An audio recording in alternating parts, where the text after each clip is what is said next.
এটি হচ্ছে আমাদের প্রিমিয়াম ফ্যান ডিমার সুইচ। তো এটি কিভাবে ইনস্টলেশন করতে হবে একটু লক্ষ্য করুন। এই যে এদিকে দুটো স্ক্রু দেওয়া রয়েছে, এটা যে কোনো এমকে বোর্ডে সেট করতে পারবেন।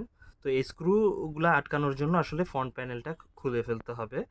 আর পাওয়ারের জন্য যেটা করতে হবে, এখানটায় দেখেন এল হচ্ছে ফেজ দিতে হবে অর্থাৎ লোড, এন হচ্ছে নিউট্রাল দিতে হবে, আর এখানটা হচ্ছে ফ্যানের আউট লাইনটা কানেক্ট করতে হবে এবং এখানটায় লাইটের আউট লাইনটা কানেক্ট করতে হবে।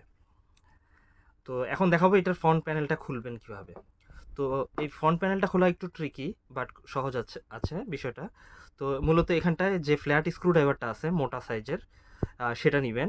চিকনটা নেবেন না, কারণ চিকনটা নিলে এখানটায় আসলে প্লাস্টিকে একটা স্পট পড়ে যাবে এবং এটা খুলবে না সহজে।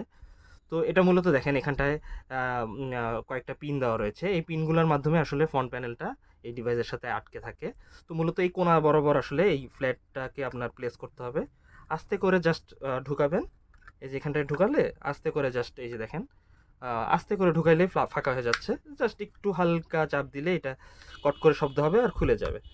মূলত এই কোণাগুলা থেকে আসলে এই জিনিসটাকে খুলতে হবে। তো মূলত চারটা কোণাতে বড় যে সাইজের যে ফ্ল্যাট স্ক্রুড্রাইভার আছে সেটা দিয়ে আর কি জাস্ট টান দিলেই হবে, এটা খুলে যাবে। তো খোলার পর আসলে এই যে আমার দুইটা স্ক্রুকে অ্যাড করতে হবে। আর আরেকটা জিনিস সতর্ক থাকতে হবে, এখানটায় যেহেতু পিনের মাধ্যমে ফ্রন্ট প্যানেলটা এই পিছনের ডিভাইসের সাথে কানেক্টেড থাকে, এই পিনটা কিন্তু আসলে এই যে প্লেসমেন্ট হয় এই বরাবর এই কানেক্টরে। তো এই পিনটা যেন সমান সমানভাবে বসে, জাস্ট আমরা এটা প্লেস করব স্ক্রু দিয়ে লাগানোর পর আমরা জাস্ট খুব খেয়াল করে যাতে পিনটা ভেঙে না যায় চাপ দেওয়ার সাথে সাথে সমানভাবে বসাবো, কারণ এটা এই ডিভাইসটা যদি আপনি সমানভাবে বসান তাহলে খুব সুন্দরভাবে এটা আটকে যাবে। আমি সেই আটকানোর প্রক্রিয়াটাও দেখিয়ে দিচ্ছি। জাস্ট আপনার এটা জাস্ট লেআউটটা সমানভাবে বসালেই হবে। এরপর আপনি খুব সহজেই এটাকে চাপ দিলেই এটা খুব সুন্দরভাবে আটকে যাবে। এই যে খুব সহজভাবে জিনিসটা সুন্দরভাবে আটকে গেল।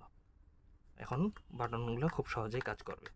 আর মূলত এই দুটো বাটন হচ্ছে সিন বাটন, এই দুটাতে ভার্চুয়াল বাটন হিসেবে যে কোনো কিছু অ্যাড করতে পারবেন। আর এটা ফ্যানের জন্য, এটা লাইটের জন্য, আর এটা ফ্যানের স্পিড কন্ট্রোল।